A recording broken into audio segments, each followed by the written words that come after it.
विसरू नका. हेच केलं होतं मासाहेब जिजाऊंनी 350 वर्षापूर्वी. छत्रपती शिवाजी महाराज घडले ना ते मासाहेब जिजाऊंच्या शहाजीराजांच्या संस्कारातून, हे पहिल्यांदा आम्हाला समजून घ्यावं लागेल. शिवाजी महाराज लहान असताना मासाहेब जिजाऊ त्यांच्या कपाळावरती शिवगंध रेखीत असत.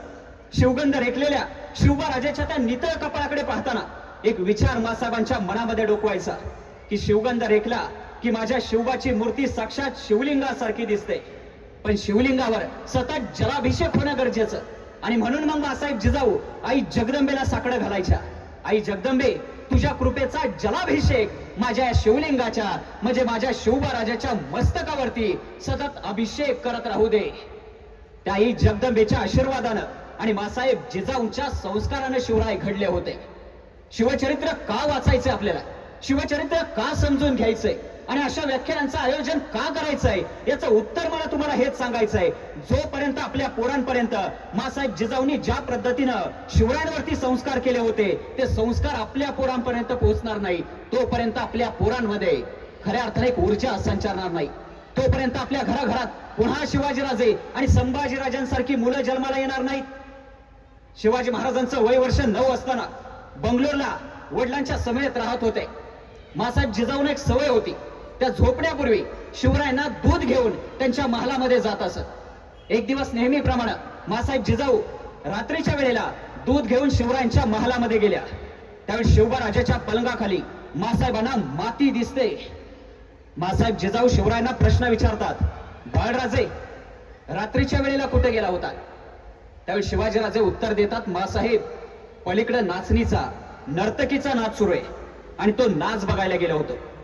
मासाहेब जिजाऊ विचार करतात, 9व्या वर्षी माझं बाळ नर्तकीचा नाच बघेल तर भविष्यात महाराष्ट्रातल्या आया बहिणींना सुखी कसं करेल.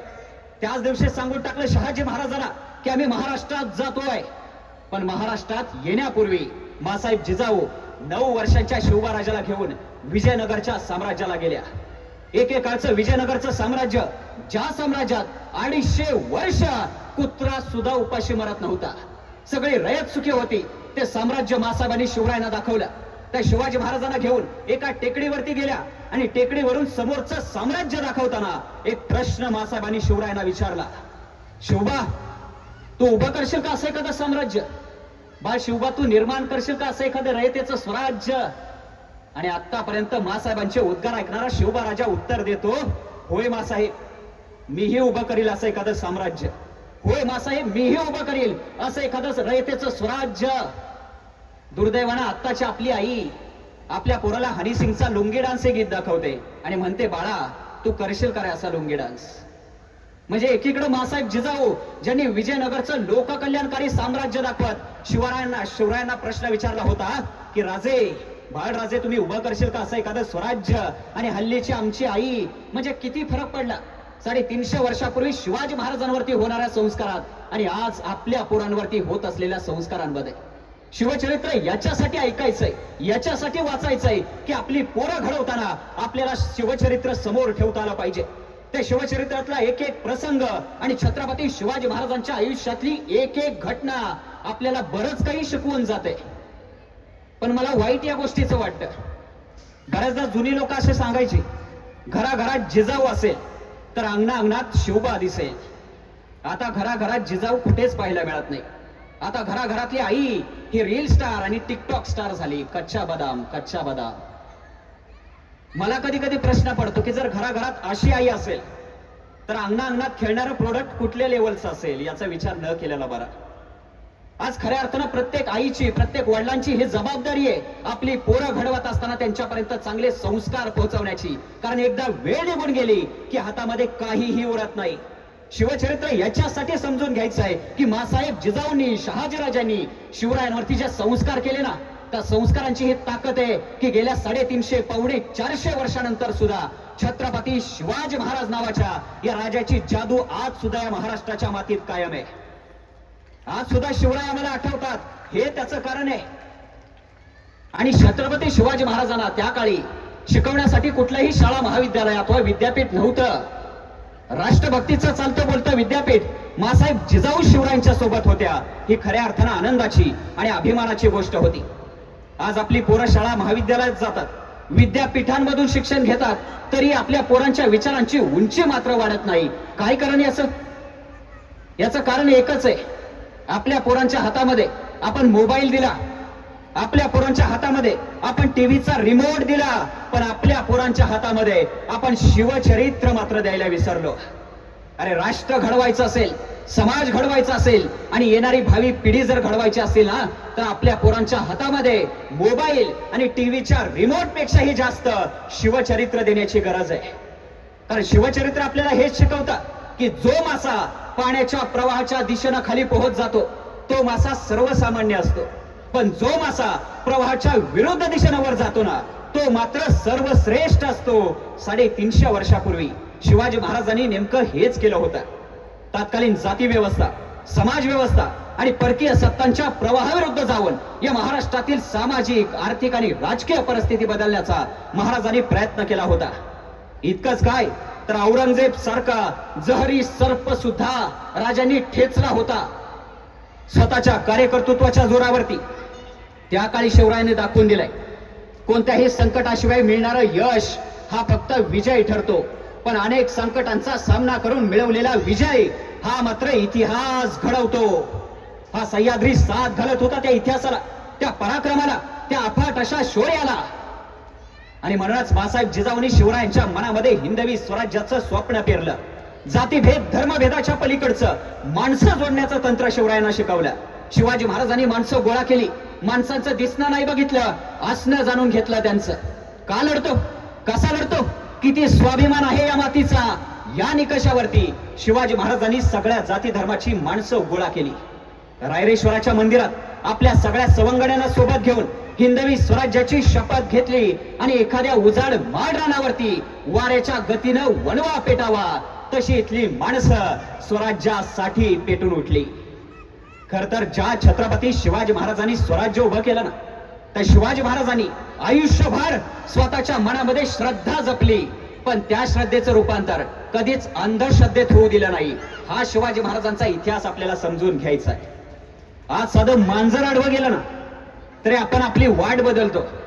350 वर्षापूर्वी शिवरायांना आदिलशहा, निजामशहा, कुतुबशहा, औरंगजेब अशी कितीतरी मांजरं आडवी गेली, पण शिवाजी महाराजांनी आपली वाट कधीच बदलली नाही. तर या सगळ्यांची वाट लावून मगच राजे शांत झाले.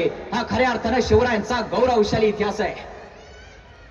उभ्या आयुष्यभर शिवरायांनी स्वतःचा आदर्श मानलाय, तो मासाहेब जिजाऊंना. जगाच्या इतिहासातला एक महान पराक्रमी राजा, जो आदर्श कोणाला मानायचा, स्वतःच्या आईला आदर्श मानायचा. हल्ली आपली पोरं काय करतात, स्वतःच्या आईपेक्षाही गल्लीतल्या भाईला आदर्श मानणारी पोरं आज महाराष्ट्राच्या घराघरात जन्माला येत आहेत. ही आमची सगळ्यात मोठी शोकांतिका आहे. अरे गल्लीतल्या भाईला नाही, स्वतःच्या आईला आदर्श मानणारी पोरं जर घडवायची असतील ना, तर आपल्या पोरांपर्यंत छत्रपती शिवाजी महाराज यांचं शिवचरित्र पोहोचणं फार गरजेचं आहे.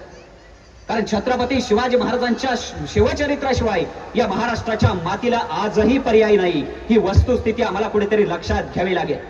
ज्या वेळेला शिवरायांनी स्वराज्याची शपथ घेतली, बघता बघता गडकिल्ले घ्यायला सुरुवात केली, सबंध महाराष्ट्रभर स्वतःचं साम्राज्य निर्माण केलं, पण त्याच वेळेला विजापूरच्या आदिलशाही दरबारात मात्र मोठा कल्लोळ उठला आणि शिवाजी राजाला जिंदा मुर्दा पेश करतो असा विडा उचलून अफजल खान महाराष्ट्रात चाल करून आला. खर तर जो दुसऱ्यांना खायला टपलेला असतो, पण ज्याला कोणीच खात नाही, तो खान महाराष्ट्रात आला होता. या सह्याद्रीच्या गुहेत शिवाजीराजे नावाच्या सह्याद्रीच्या सिंहाची आयाळ पकडायला. पण शिवरायांची युद्धनीती आणि त्यांची प्रत्येक चाल ही इतकी अचूक आणि सूक्ष्म निरीक्षण शक्ती असलेली, शक्तीपेक्षा युक्ती श्रेष्ठ आपण म्हणतो ना, या म्हणीचा अद्भुत आविष्कार म्हणजे राजा शिवछत्रपती. कारण साधी गोष्ट बघा ना, प्रतापगडावरती अफजल खानाच्या भेटीसाठी जायचंय म्हणून राजांनी आपल्या सोबत आपलं अख्खं सैन्य घेतलं नाही. राजाने सोबत काही मोजकेच मावळे घेतले. राजाने सोबत घेतला वाऱ्याच्या वेगानं दांडपट्टा फिरवणारा जिवा महाला. आता आपल्याला प्रश्न पडतो, जिवा महाराज का सोबत घेतला असेल बरं? कारण राजाने आधीच माहिती काढली, अफजल खानाच्या सोबत कदाचित समोर सय्यद बंडा असेल, तसाच दांडपट्टा फिरवणारा, म्हणून सोबत घेतला जिवा महाला. राजाने सोबत घेतला संभाजी कावजी कोंढाळकर नावाचा मावळा. आता संभाजी कावजी कोंढाळकरांनाच का सोबत घेतला असेल बरं? कारण राजांना माहित होता अफजल खान हा अफाट प्रचंड आणि हत्ती सारख्या ताकदीचा आहे, आणि संभाजी कावजी कोंढाळकर नावाचा मावळा सुद्धा अगदी तसाच बलदंड ताकदीचा. छत्रपती शिवाजी महाराजांच्या स्वराज्यातला एक एक जिगरबाज मावळा काय ताकदीचा होता ना, हे तुम्हाला मला एका प्रसंगाच्या माध्यमातून सांगायचंय. पुण्याजवळ जुन्नर नावाचं गाव आहे. त्या जुन्नरच्या एका मोहिमेमध्ये तानाजी मालुसरे आणि संभाजी कावजी कोंढाळकर होते पागामधली घोडी बाहेर काढायला. पागा म्हणजे तबेला. त्या पागातले सगळे मोगली धरकरी मराठ्यांनी कापून काढले. तानाजी तेजीनं वळला, सगळ्या घोड्यांचे बंद कापले. तानाजी आणि संभाजी कावजी ती घोडी पागामधून बाहेर काढायला लागले. पण त्याच वेळेला गनिमाचे एक हत्यारबंद मोगली धारकरी हातात लखलखती नंगी तलवार घेऊन मारो मारो वरडत दोघांच्या दिशेनं चाल करून आलं. आणि चाल करून आलेल्या त्या मोगली धारकऱ्याला पाहून संभाजी कावजी तानाजींना म्हणाले, तानाजीराव, निस्ता पट्टा घुमत माझ्या बरोबर या, गमजा धावतो तुम्हाला. आणि चाल करून आलेल्या त्या मोगली धारकऱ्याच्या समोरच संभाजी कावजींनी समोरचाच पागातलाच एक घोडा त्याच्या पोटाखाली मान घालून खांद्यावर उचलला आणि हर हर महादेव वरडात संभाजी कावजी तो घोडा मानेवरती घेऊन थया थया नाचत त्या मोगली धारकऱ्याच्या दिशेनं धावले. आणि संभाजींची ती हत्तीवाणी अफाट ताकद बघून ते मोगली धारकरी हातातली तलवार तिथंच टाकून तोबा तोबा वरडत पाठीला पाय लावून पळाला. तो संभाजी कावजी कोंढाळकर नावाचा जिगरबाज मावळा राजांनी प्रतापगडाच्या मोहिमेत सोबत घेतलाय. कारण राजांना माहित आहे अफजल खान अफाट प्रचंड आणि हत्ती सारख्या ताकदीचा आहे, आणि संभाजी कावजी कोंढाळकर नावाचा मावळा सुद्धा अगदी तसाच बलदंड ताकदीचा. याच प्रतापगडावरती मोठ्या शितापीनं राजांनी खानाचा कोथळा बाहेर काढला. संभाजी कावजींनी एका फटक्यात खानाचं शेर धडा वेगळा केला आणि भूकंपात झाल्यावर जमीन हादरावी तसा उगा यवनी सैन्य आणि खुद्द विजापूरचा आदिलशाह सुद्धा हादरला. या अल्लाह, ये कैसा इंसान बनाया तूने. इस शिवाजी को तो हम दक्कन का चूहा समझते थे, लेकिन ये तो शेर निकला, शेर. खुद्द विजापूरच्या अली आदिलशहाच्या तोंडचे हे शब्द आहेत. सह्याद्रीच्या नरसिंहाचा पराक्रम महाराष्ट्राच्या नव्हे, देशाच्या नव्हे, जगाच्या कानाकोपऱ्यात पोहोचला होता. म्हणून आज इतक्या वर्षानंतर शिवाजी महाराज आम्हाला आठवतात. पण